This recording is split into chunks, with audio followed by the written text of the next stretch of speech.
Welcome back to the show. Today, we are deep diving into the intersection of global supply chains, artificial intelligence, and the semiconductor industry. That is the nexus that is fundamentally reshaping how the modern world operates. Our guest is Dr. Arnab Banerjee, a visionary leader who currently serves as the Director of Supply Chain AI, Smart Manufacturing, and AI at Micron Technologies. With over 22 years of diverse experience spanning North America, Europe, and Asia, Dr. Banerjee has built a remarkable career transforming people, process, data, and technology into strategic assets. At Micron, he is at the forefront of leveraging data science and generative AI to optimize global supply chain operations. Beyond this, his corporate leadership, he is recognized as a thought leader with over 47 publications and serves as a visiting faculty at prestigious institutions like Indian Institute of Management. Dr. Banerjee holds a PhD, a master's in industrial engineering, bringing profound academic rigor to practical, high-stakes industry challenges. Arnab, it's an absolute pleasure to have you with us today. Welcome to this podcast. Thank you. Thank you for having me. So right away into it, with the evolution of supply chain and the leadership. Dr. Banerjee, your career spans over 2 decades across product development, consulting, and program management, leading all the way to your current role at Micron Technologies. How has your foundational background in industrial engineering combined with diverse global experiences shape your approach to transforming traditional supply chains into AI-driven strategic assets? Thank you, Satya. Thank you for the question. And I really liked that you are beginning your first question with this, because today, if you look at when we talk about AI, people generally talk about the technology, specifically because of all these chat GPTs of the world and clouds of the world. So we directly jump into the LLMs and all, and what we can do and what we cannot do with these. But your question is very prudent in today's world and probably very good for the new people who are joining this particular profession. So when I studied the industrial engineering, and after industrial engineering, it was like the theoretical study in my master's. Then when I joined the industry, I kind of to go through various domains of supply chain. So various domains of supply chain, what I mean is I first started with Sony Semiconductor, and after Sony I was able to spend around 6 years with Emerson, then in the automotive, then in the distribution. So what happened is I got exposed to numerous nuances of the supply chain, and I was also transforming those with implementation of the ERP systems and various other business softwares, the demand planning systems, the supply planning systems, and all those things. So that foundational thing gave me the idea like how the supply chain works and what are the good things in various pockets of the supply chain. So that kind of gave me that understanding and the knowledge, which I would say, and it was throughout the globe. I spent time in Japan, I spent time in US, I spent time in Europe and all. So now when I'm looking into the AI part of the supply chain, the first thing which comes to my mind and which my leaders also are always talking about is what is the value we are going to bring. If we are going to use AI, we are going to use data science to transform, how is it going to help the business? So it's the business priority, it's the business focus, it's the value which we bring to the business is of prime importance rather than what kind of technology we are using. So technology is the enabler, but the foundation is how we are going to help the business, transform the business, and do something probably faster, probably better, probably in a more optimized way. So that's like how my theoretical studies looking into, then bringing it into the practical world, and then now today getting into the AI world helps me. You are on mute, Satya. So this is really interesting that it's deep-rooted not just in academics, but the questions that we have around the business and what kind of impact we can bring. Slightly moving from the AI-driven strategic assets to, we hear a lot about generative AI revolution that's happening. And Gen AI is a major focus area for your current work. In the context of global supply chain operations, how are you moving beyond the so-called predictive analytics to utilize generative AI? What specific supply chain challenges at Micron are being solved today that were previously considered insurmountable with this technology or without this technology? Satya, prudent question in today's world, I would say. because generative AI is in a way new compared to the analytics of the world and the machine learnings of the world, which were available for past 20 years. Although this machine learning is what is feeding into these LLMs, and this is what is enabling these LLMs apart from the transformers and all.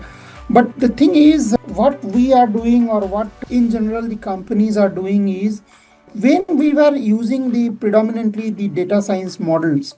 Yes, you are right. We were predicting. So you will always see like the forecasting is one of the best examples of like using the data science models and all. We although used data science for various other things around in the inventory area, around the order shipment area and all those things. But with the advent of the generative AI, we are looking at it in slightly different lens. It's not about like, okay, how can we use these generative AI models into our business. We divided it into three different paradigms. The first paradigm is like individual productivity. The second paradigm is like teams productivity. And the third paradigm is like the overall organization's productivity. Yes, productivity is one of the big focus for us in the generative AI usage of the generative AI things. So now when we are talking about the team's productivity, let me pick the team's productivity first.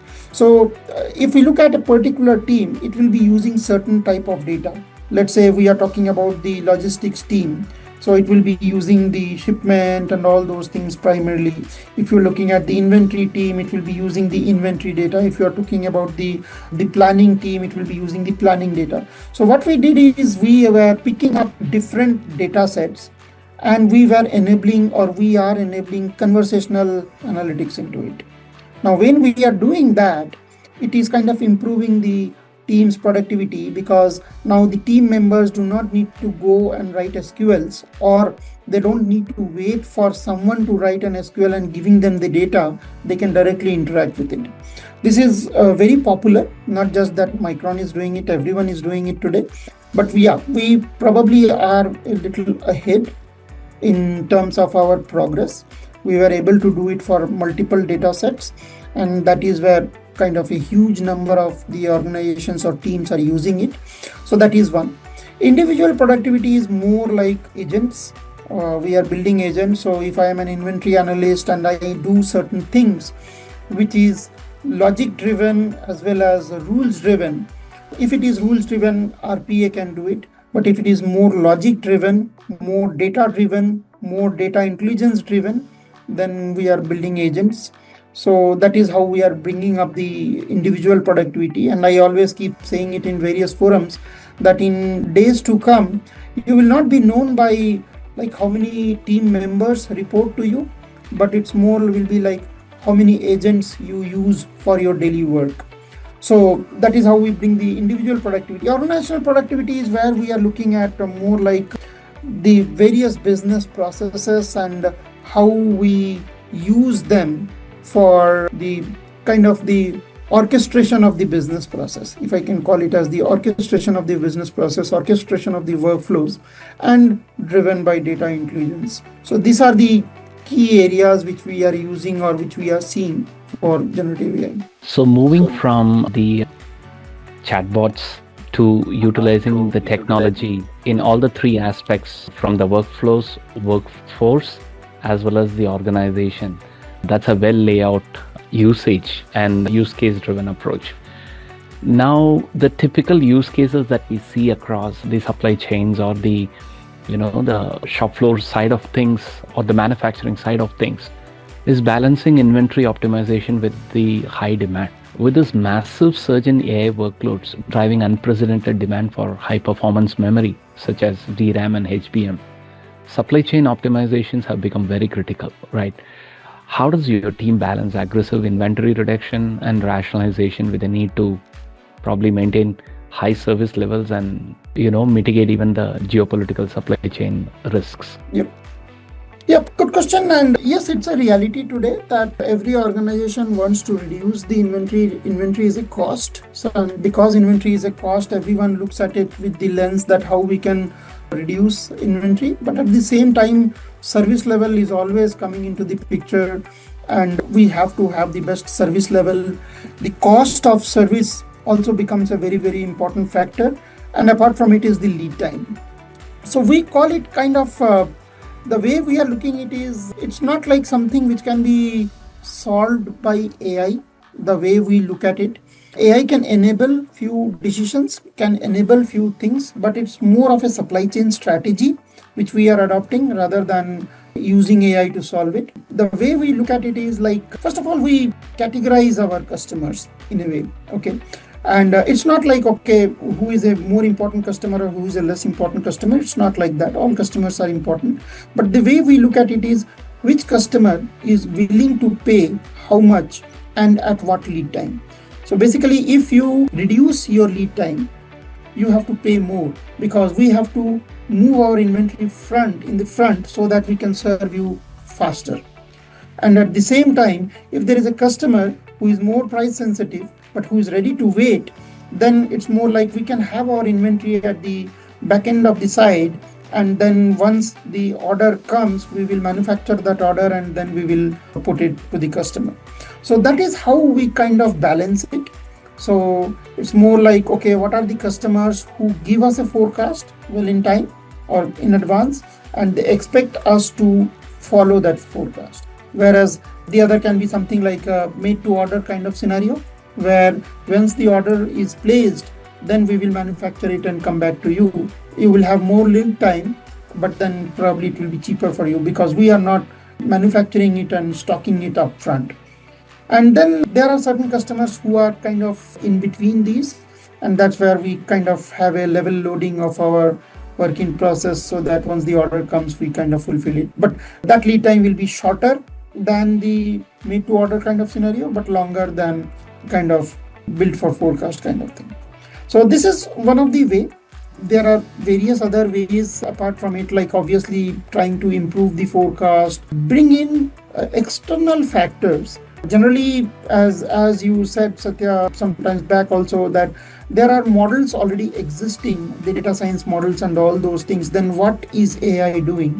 Where AI kind of plays a crucial role is, yesterday, the forecasts were all internal information driven. What was my forecast? What was my shipments before? How much is my backlog now? And if there is any promotion and all those things. These are the factors which will influence the forecast. But tomorrow, or the way the AI is playing a role is, we now have the ability to include multiple factors, external factors. Like, we know that there is a war situation, we know there is some other thing going on somewhere. Because of that, it can influence my numbers, it can increase or it can decrease. We are now able to include all these things and then use an AI algorithms to kind of give a weight and all those things and generate numbers, which kind of helps us serve our customers better. So that's well said. Quality is in the eye of the beholder. So does lead times, and technology interventions like AI can bring in a lot of stakeholders and multiple parameters to the play. That's how we mitigate. So going slightly across, prior to Micron, you also led the Oracle blockchain competency at Infosys, right? Given the increasing need for transparency and traceability and critical sourcing in semiconductor manufacturing, how do you view this role of blockchain technology complementing AI in building resilient and trustworthy global supply chain? Because at the root, trust is all what is also perceived, right? Yeah, good question, because as I think, people view blockchain as a technology, people view AI as a technology, and it has completely different usage. So as to say, blockchain is more about the traceability, transparency, and all those things, whereas AI is all about the data and using the right algorithm and all those things, or using the LLMs and the right LLMs to predict something and things like that. But you're right in that there is a case, or there is a possibility where blockchain can be leveraged for AI. Today it is not happening, let me be honest with it. Today it is not happening. The reason is probably the AI itself is in the, I would not call it as the nascent stage, but it is more in the exploratory stage. People are, or the organizations are exploring and trying to adopt it and all. But a time will come when this data, what we are using today, Today, if you see most of the AI algorithms which we are using or the LLMs which we are trying to use, LLM can be developed outside, it can be trained outside, pre-trained, right? But when it comes within the organization, we use our data to predict something and whatever we want to use it, right? It can be summarization, it can be generation of some logic, or it can be generation of some data, whatever it is, image and all those things. But a time will come when these things will mature. And when these things will mature, what will happen is we will start looking at how we can have more trustworthy data, probably from our partners, and then bring it into these AI models for our benefit. And it can be something like, as I was saying, forecasting is one example. But if I move away from forecasting, if we are able to predict, if I am a customer, if I am a manufacturer, and I can predict when my customer will run out of its inventory, I can prepare myself better. Today, at the max, we get a visibility of my customer's inventory at the max because they will give us some feed or something. That is also difficult, but we can get that. Same is with my supplier. Supplier can give me like how much is the inventory allocated to you, and I can get some visibility. Tomorrow, it is possible that with the blockchain and the kind of trustworthy data links we have, we can get these data. We can now use AI to predict. So now I can predict when my customer will need my data or need my inventory, and I can prepare, and I can even send it to my supplier that, okay, can you be prepared? And I see that coming maybe in another few years' time. And you will be having the complete traceability of the things. So if you are able, if some supplier is delaying it, although it happens today as well, but if supplier is delaying it, you can even come back to your customer beforehand and say that your supply, today we are in April, but your supply in September is going to be late. And I see that happening with the intersection of blockchain and AI. That's great to know. I typically describe this situation as if I knew this better and before, we could have done it better. Done something. Right? Yep. Good. So that way it's helping a lot, staying connected with information and making sure everybody is towards a winning target, not just blame games because information was not available. Good. Now slightly moving again from the data, the technology, and how do we bring it. You are deeply also passionate about education and serve as a visiting faculty at the IIMs, right? When you look at the next generation of supply chain professionals and data scientists, what are the most critical skills that they need to develop to thrive in this AI-dominated landscape, and how do you bridge the gap between academic theory and the industrial reality? For me, yes, I'm passionate. I love to do that. And when I was studying my master's, what used to happen is we used to go to the industry, and we used to call it as weekend projects. So I was studying in Mumbai, so we used to go to Mahindra and Mahindra sometimes, and then we used to visit their factories. Sometimes they used to give us some projects as well, which we used to do very passionately, knowing that we are getting to know something which cannot be taught in the classroom.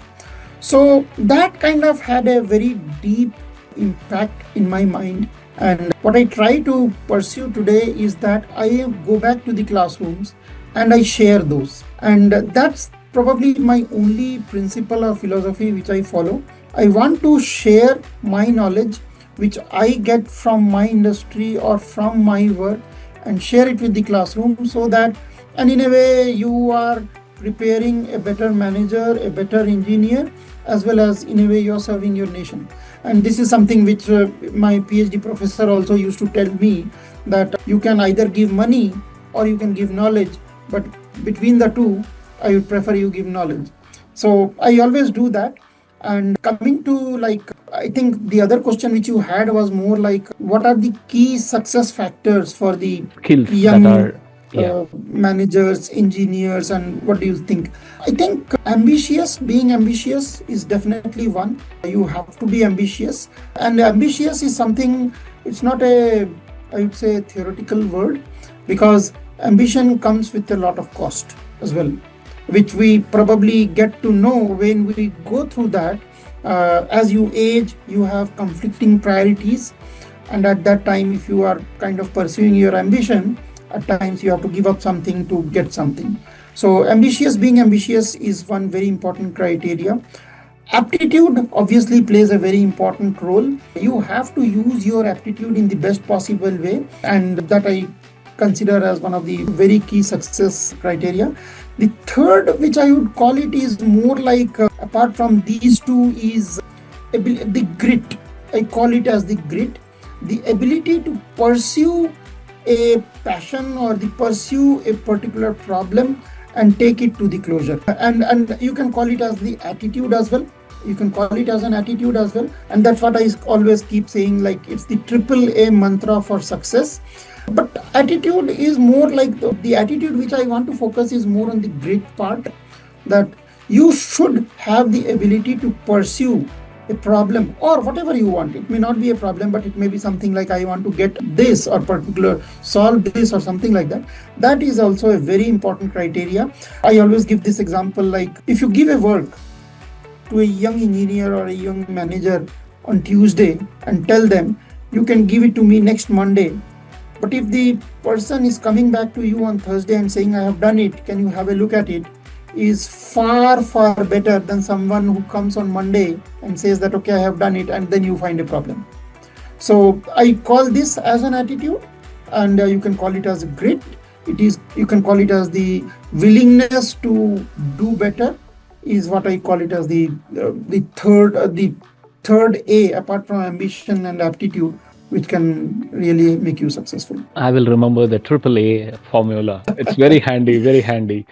So going a little faster on the podcast, with an impressive portfolio of about 47 publication, I remember correctly. You clearly It's 49 now. Yeah, 49. Okay. By the next podcast, I do not know how much it will go, but you clearly value thought leadership. How do you foster a culture of continuous learning and innovation within your teams at Micron, ensuring that they are not just implementing technology, but actively contributing to the broader industry discourse? Yeah. It's a simple mantra for me, Satya. It's more like share what you learn or share what you know. And there are different ways of sharing. And someone was telling me yesterday only, like I also prefer to build some community around myself, where you will be sharing your thoughts and all those things. So apart from, you can go and share it in using lectures, you can share it writing papers, or you can share it writing some point of view on some articles and all those things. I use all the three mediums, and it's sharing. More than anything else, I feel like whatever I have learned, we all are mortal humans, so at least share it with the next generation so that we improve the world in a way. Sure. So to care is to share. I would summarize that way. Right. And a little futuristic on the part of this smart manufacturing. Looking ahead, let's say 5 to 10 years, what emerging technologies or paradigm shifts do you believe will most profoundly disrupt the semiconductor supply chains? And how is Micron positioning itself today to lead that future way of smart manufacturing? So they are difficult to kind of judge today, especially because the breakneck speed of innovation, what is happening, it's very difficult to say like, okay, this is the next technology which is coming, which is going to take the world by storm. But what I keep hearing at Micron and what I keep understanding also is memory is going to play a very important role in days to come or in years to come. Earlier, memory was kind of 5% of a bomb's cost, and today it is almost 50% of any semiconductor chip bombs cost. So one thing is for sure, that the memory is going to be very important, that I see. Now in terms of the innovation and all, especially in the supply chain and all, difficult to say, but what I do see is more like prediction will become more and more accurate as the models gets more and more trained, which I don't think so anyone needs to predict that or anyone needs to tell that is happening. As we see, probably the way to collaborate today, if I see the collaboration, there are a lot of tools available. Even if you look at these Zooms, if you look at these Teams and all those things, the Azure overall portfolio of how you share the share points of the world and all those things, how you share your documents and all those things. It's very more internal, and I think the focus will move towards the external organizations getting more and more integrated. That is something which is going to happen and will happen, and probably very pretty soon it will happen. The other thing is, if you look at the B2C world versus the B2B world, the B2C world has kind of progressed much ahead than the B2B world. Like today, if you see in Amazon, you can sit at your home in one computer, in one mobile. You don't even need to move anywhere, and you can select or you can compare it among 5 different competitors or 5 different vendors. You can choose the cheapest product, the most appropriate product, what you want, when you want it. You have all those flexibility. You can get it. You can, with one swipe, you can pay it. And once you receive it, if you don't like, with one swipe, you can return it as well. And the money comes to you within few days. But that is not something, it is not that sophisticated in B2B. So I feel like when I see Microsoft buying ChatGPT and all those things, or putting stakes on ChatGPT and all, I see this, their focus now is on the enterprise side. Even Google also, if you see, Google is bringing up Gemini, and then they are more pushing it towards the enterprise side of things. So I feel that the B2B business is going to be more, it will going to improve more, because B2C has already improved. It is into a different league altogether. And Satya, you and me, we can see like how it was before and how it is today. When I started working, I can't even think of sitting at home and ordering something. But today you can order everything, even food or whatever you want. You can order, probably you can buy a car also, not probably. You can buy a car sitting at home today through Spinny and all, right? It was unimaginable for us 20 years back. So, but that is not the case with B2B. And that is where I see a lot of scope, and it is going to be the focus for these companies. That's well said. The future is not somewhere far off. It's here now. And we have to solve the problems of the future right now. So it's not a distant future. What a fascinating conversation. It's incredibly clear that the future of semiconductor manufacturing and the global logistics is not just about moving physical goods or black boxes, but about orchestrating a massive ecosystem of data, artificial intelligence, and particularly the human ingenuity. Dr. Banerjee has given us a master class, I would say, today on how companies like Micron Technologies are pioneering this frontier, turning the complex supply chain challenges into a significant competitive advantage, and through smart manufacturing and generative AI. To our listeners, whether you are a supply chain professional or a technologist or a business leader, the insights shared today very well underscores the critical importance of continuous improvement and continuous innovation and strategic foresight. Arnab, thank you so much for sharing your time, your expertise and your vision with us today. And to our audience, thank you for tuning in. We'll see you on the next episode. Thanks again. Thank you.